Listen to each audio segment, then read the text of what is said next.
বর্তমান সম্পর্কগুলো না দেখে বোঝা মুশকিল কোনটা মুখ আর কোনটা মুখোশ।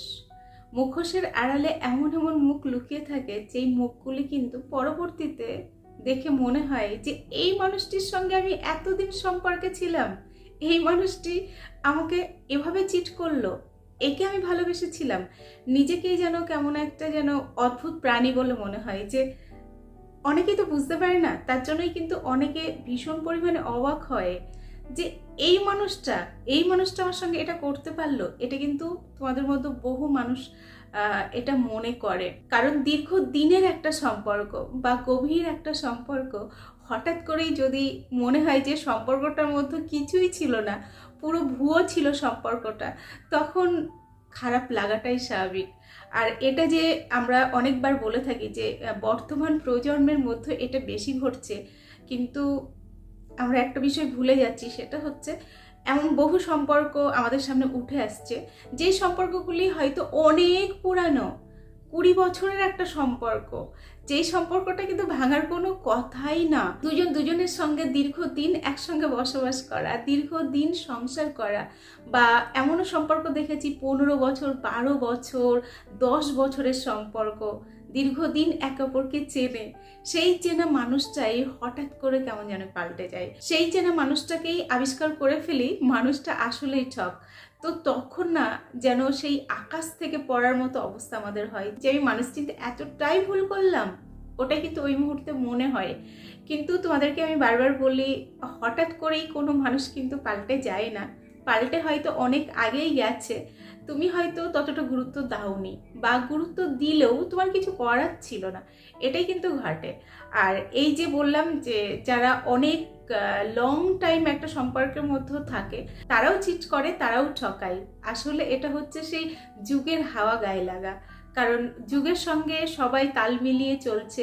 যারা হয়তো একটা সময় নিজের জীবন, নিজের সংসার, ভালোবাসার মানুষ এগুলোর মধ্যেই আটকে থাকতো, তারা আজকে সোশ্যাল মিডিয়ার দৌলতে এক প্রান্ত থেকে অন্য প্রান্তের মানুষের কাছে খুব ইজিলি যোগাযোগ করে নিতে পারছে, এবং ওই অজানা মানুষটার সঙ্গে কথা বলতে বলতে একটা সময় মনে হচ্ছে যে আমার পাশে যে মানুষটি রয়েছে সেই মানুষটি ঠিকঠাক নয়, ওই মানুষটি ঠিকঠাক।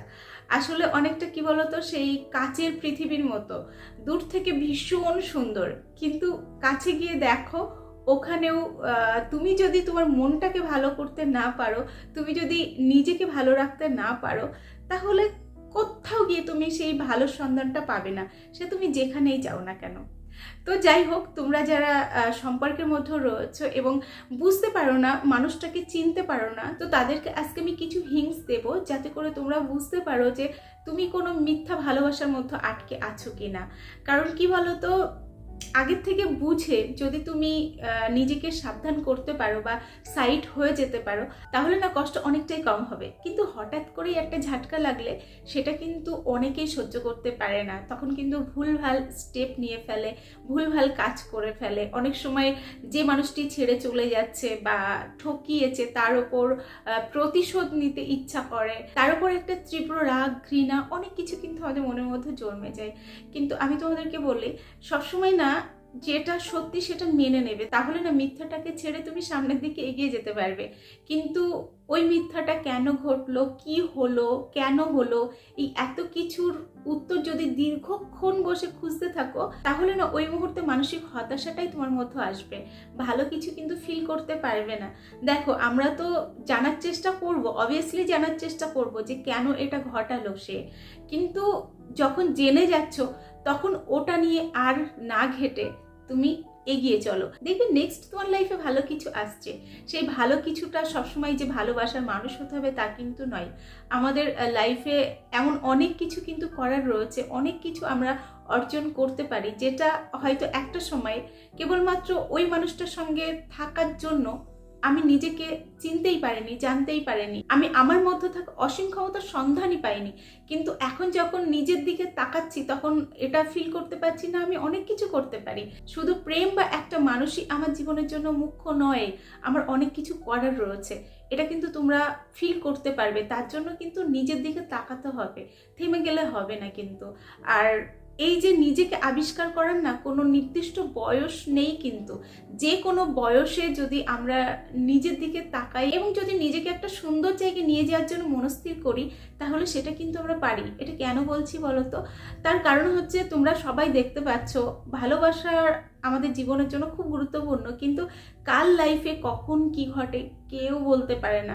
এমন অনেক সম্পর্ক রয়েছে যেই সম্পর্কগুলো একটা সময় খুব আঠালো ছিল, সেই সম্পর্কটাই হয়তো এখন আগলা হয়ে গেছে। তো এরকম সবার জীবনে ঘটবে তা নয়, কিন্তু কারোর জীবনে যদি ঘটে, তখন ওই মুহূর্তে যেন নিজে একটা সুন্দর জায়গায় আমি দাঁড়িয়ে থাকতে পারি, একটা সান্ত্বনা যেন আমার নিজের কাছে থাকে। তো এই কারণেই আমি তোমাদের প্রত্যেককে বলি, নিজের মধ্য থেকে নতুন কিছু বার করো, যেটা নিয়ে তুমি ভালো থাকতে পারবে লং টাইম।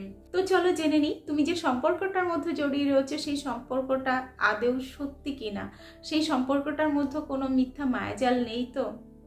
দেখো, প্রথম যে খুব গুরুত্বপূর্ণ একটা পয়েন্ট তুলে ধরবো, সেটা হচ্ছে তোমরা যারা বর্তমানে সম্পর্কের মধ্যে রয়েছে, তোমাদের মধ্যে না বারবার সেই ব্লক করে দেওয়া, একে অপরকে দীর্ঘদিন কথা না বলা, এগুলো কিন্তু চলতেই থাকে, যেগুলো কিন্তু একটা সম্পর্কের মধ্যে কখনোই প্রযোজ্য নয়, যেটা কিন্তু হওয়া উচিত নয়। কিন্তু তোমরা একটু কিছু হলেই একে অপরকে ব্লক করে দীর্ঘদিন কথা না বলে থাকো।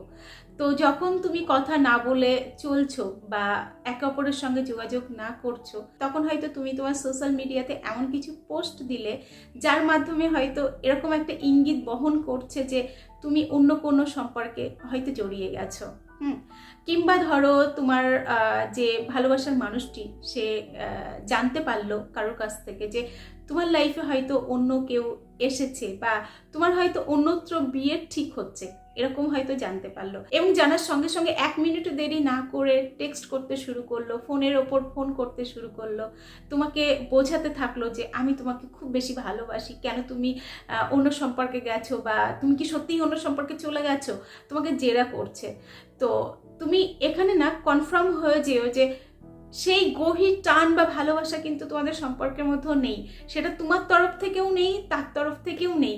কারণ থাকলে এতদিন তোমরা কথা না বলে থাকতেই পারতে না। তো এই ভালোবাসার মানুষটির কাছে হয়তো তুমি সেরকম সুন্দর কিছু পাচ্ছ না, মানে ভালো ফিল করার মতো কিছু পাচ্ছ না, তার জন্যই কিন্তু এতটা গ্যাপ তৈরি হচ্ছে।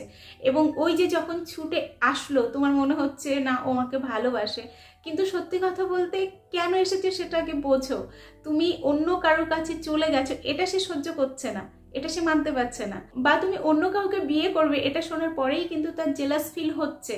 কিন্তু এখানে যেটা ধরার সেটা হচ্ছে, ভালোবাসাটা যদি থাকতো তাহলে তো আগেই যোগাযোগ করতো, কোনো কিছু শুনে বা কোনো কিছু দেখে নয়, কিন্তু সে কিন্তু আগেই সম্পর্কটা ঠিক করে নেওয়ার চেষ্টা করতো। এবং তুমিও, আমি এখানে তোমাকেও দোষ দেবো যে তুমিও কিন্তু এগিয়ে যেতে, যে আমি ঠিক করে নিই সম্পর্কটা, এরকমভাবে দীর্ঘদিন ফেলে রাখবো না। তো যখন দেখছো লং টাইম একে অপরের সঙ্গে কথা না বলে থাকতে পারছো, তাহলে না ওই সম্পর্কটা স্ট্রং একটা সম্পর্ক কখনোই নয়। দ্বিতীয় যে লক্ষণটি যদি তুমি দেখতে পাও, তাহলে সাবধান হয়ে যেও, সেটা হলো তুমি কষ্ট পাচ্ছ তার জন্য। হয়তো কোনো কারণে তোমার খুব কষ্ট হচ্ছে, বা তুমি কান্না করছো, বা তুমি খারাপ একটা সময়ের মধ্য দিয়ে যাচ্ছ, কিন্তু তাতে তার কোনো হেলদোল নেই তোমার মন ভালো করা বা তোমার ওই মোমেন্টে সঙ্গ দেওয়া, এটা কিন্তু সে প্রয়োজন বোধ করছে না। সে তার মতো রয়েছে এবং তোমাকে এটা বলছে ঠিক হয়ে যাও, এরকম কেন করছো, কিন্তু প্রপারভাবে যে তোমাকে বোঝা বা তোমার কি হচ্ছে, কেন হচ্ছে, এটা জানার চেষ্টা করা, এগুলো না কোনো কিছুই তেমনভাবে করে না।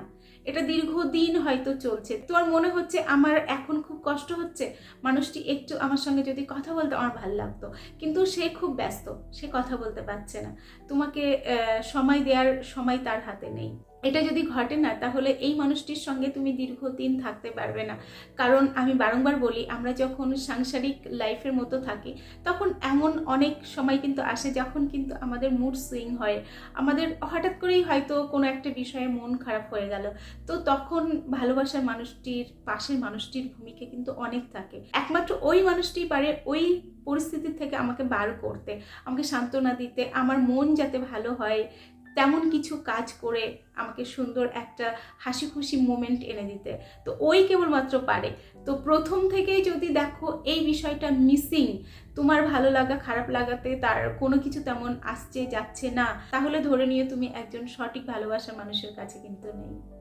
এছাড়া ধরো তোমাকে বারবার এটা বলে যে তোমার এইটা ইমপ্রুভ হলে ভালো হতো, এটা তোমার পছন্দ হয় না, এটা তুমি কেন করো, তুমি তোমার মধ্য থেকে এটা চেঞ্জ করো ওটা চেঞ্জ করো, মানে তোমাকে পুরোপুরি পরিবর্তন করে দিতে চাইছে।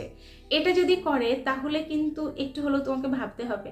দেখো কিছু বিষয়ে আমার হয়তো ভুল, তো সেটাকে সে সুন্দরভাবে বললো যে এটা না এরকম ভাবে করতে হয় না, এটা এরকম ভাবে করতে হয়। প্লাস এমনও হয় আমার মধ্যে হয়তো কিছু অভ্যাস যোগ করতে হবে, কিছু ডেভেলপ করতে হবে, সেটা যদি সে চেষ্টা করে এবং তোমাকে সেই দিকে নিয়ে যায় তাহলে কিন্তু সুন্দর। কিন্তু তুমি বুঝতে পারছো ওই কথাগুলি যখন বলে যে তুমি এটা পরিবর্তন করো ওটা পরিবর্তন করো, কথাগুলি যখন বলে বেশ রাগ রাগ ভাব নিয়ে বলে, বেশ বিরক্তি রয়েছে তার মনের মধ্যে তোমার প্রতি, তোমার কিছু বিষয় নিয়ে খুব বিরক্তি তার মনের মধ্যে, তাহলে তুমি একটা রং মানুষের সঙ্গে রয়েছো। কারণ তুমি একটা মানুষ, তোমাকে পুরোপুরি কেউ চেঞ্জ করে দেবে, তোমার বলে কিছুই আর থাকবে না, এটা করলে না তোমার উপরে একটা বোঝা তৈরি হয়ে যাবে, তুমি কিন্তু ওই বোঝাটা সারা জীবন বহন করে চলতে পারবে না। পরবর্তী খুব গুরুত্বপূর্ণ একটা পয়েন্ট, অনেকের সঙ্গে এটা মিলবে, সেটা হলো অনেকেই রয়েছে যারা কিন্তু বলো যে আমার ভালোবাসার মানুষটি আমাকে নিয়ে জেলাস ফিল করে না, আমাকে সে কিন্তু এটা বলে না যে তুমি এইখানে যেও না বা এটা করো না বা তুমি এইভাবে চলো বা ওইভাবে চলো, এটা কিন্তু তার মধ্যে কখনো লক্ষ্য করি না। এটা যদি হয় তাহলে তোমাকে হারানোর ভয় কিন্তু তার মনের মধ্যেও নেই। আমরা কিন্তু যাকে খুব বেশি ভালোবাসি তাকে হারানোর ভয় কিন্তু আমাদের মনের মধ্যে কাজ করে, তার জন্যই কিন্তু জেলাস ফিল করি। কিন্তু এটা যদি অত্যাধিক হয় সেটাও কিন্তু খারাপ, কিন্তু যদি একদমই না থাকে সেটাও কিন্তু খারাপ। কারণ সেই জেলাস ফিল করে যে চাই যে ওই মানুষটি কেবলমাত্র আমার থাকুক, ওই মানুষটি কেবলমাত্র আমার, এই অনুভূতি যার মধ্যে রয়েছে, এই ভাবনা যার মধ্যে রয়েছে, সেই কেবলমাত্র কিন্তু জেলাস ফিল করবে। নেক্সট খুব গুরুত্বপূর্ণ যে বিষয়টি অবশ্যই দেখবে সেটি হলো, ধরো তুমি তাকে আগে থেকে টেক্সট করো বা কল করো, তার খোঁজ নাও, কিন্তু সে ততটা খোঁজ নেয় না। সে এটা বলে যে আমি ব্যস্ত রয়েছি, আমি কাজ করছিলাম, এটা যদি বারবার বলে, দেখো কেউ ব্যস্ত থাকলে সেটা কিন্তু আমরা বুঝি, কাজের মধ্যে রয়েছে এবং সে হয়তো সময় দিতে পারছে না ততটা, তখন কিন্তু আমরা ফিল করি যে মানুষটি সত্যি সত্যি কাজের মধ্যে রয়েছে। কিন্তু তুমি এটা ফিল করছো যে ও ইচ্ছাকৃত আমার খোঁজ নিচ্ছে না, এবং এই যে সে নিজের থেকে খোঁজ নিচ্ছে না এর জন্য তোমার মন খারাপ হচ্ছে, তুমি দুশ্চিন্তার মধ্য দিয়ে যাচ্ছ, তোমার কিন্তু খারাপ লাগা তৈরি হচ্ছে মনের মধ্যে। এটা যদি দীর্ঘদিন চলতে থাকে তাহলে তুমি একটা মিথ্যা ভালোবাসার সম্পর্কের মধ্যে কিন্তু আটকে রয়েছে। কারণ সত্যি ভালোবাসার মানুষগুলো না হাজার কাজের মধ্যেও তোমার খোঁজটুকু ঠিক নেবে, ওতে কিন্তু তার কোনো ভুল হবে না। লাস্ট যে পয়েন্টটি উল্লেখ করব সেটি হলো, তুমি দেখতে পাচ্ছ মাঝে মাঝেই কি ভীষণ মিথ্যার আশ্রয় নিচ্ছে, একটার পর একটা মিথ্যা বলছে, এবং মজার বিষয় হচ্ছে সেই মিথ্যাগুলো কিন্তু তুমি ধরে ফেলছো, তুমি বুঝতে পারছো ও মিথ্যা বলছে। ওই সময় না আমাদের মনের মধ্যে এটা আসে যে কাশ যদি সবকিছু সত্যি সত্যি মিথ্যা হতো তাহলে বেশ হতো, কিন্তু এটা ঘটে না। যেগুলি তোমার মনে হচ্ছে যদি মিথ্যা হতো আসলেই সেগুলি কিন্তু ভীষণ সত্যি। তো এরকম সত্যি যদি তোমার সামনে চলে আসে যে সে মিথ্যা বলছে অথচ সেই মিথ্যাগুলি সবই সত্যি, তাহলে তার সামনাসামনি দাঁড়িয়ে যাও এবং সত্যিটা তাকে স্বীকার করতে বাধ্য করো। আর যখনই তুমি তার মুখ থেকে সত্যিটা জানতে পারবে তখন না আর কোনো লেট করবে না, তাকে একবার অন্তত বোঝাবে সে নিজেকে সংশোধন করবে কিনা। যদি দেখো সংশোধন করছে না তাহলে সেখানে আর সময় নষ্ট না করে নিজের জীবনটাকে নিয়ে নতুন করে আবার ভাবার জন্য নিজেকে রেডি করাও, তার জন্য নিজেকে সময় দাও। যখন এই সত্যিগুলো সামনে আসে তখন হঠাৎ করেই তুমি সবকিছু চেঞ্জ করে নিতে পারবে তা কিন্তু নয়, নিজেকে সময় দিতে হবে। এবং একটা বিষয় মাথায় রাখতে হবে, আমাদের জীবনে এমন কিছু ঘটনা ঘটে যেগুলি কিন্তু আমরা চাইলেই সঙ্গে সঙ্গে ঠিক করে নিতে পারবো না, তার জন্য কিন্তু নিজেকে সময় দিতে হবে এবং সময়ের ওপর সব কিছু ছাড়তে হবে। তো চলো, যারা এই প্রবলেমের মধ্যে রয়েছে তারা আশা করি বুঝতে পেরেছো আমি কি বলতে চেয়েছি। তো আজকের ভিডিও এখানে শেষ করছি। এতক্ষণ আমি তোমাদের সঙ্গে ছিলাম তোমাদের বন্ধু রোজিনা ব্যানার্জি। আবার তোমাদের সঙ্গে দেখা হচ্ছে নেক্সট ভিডিওতে। ততক্ষণ সকলে ভালো থেকো, সুস্থ থেকো।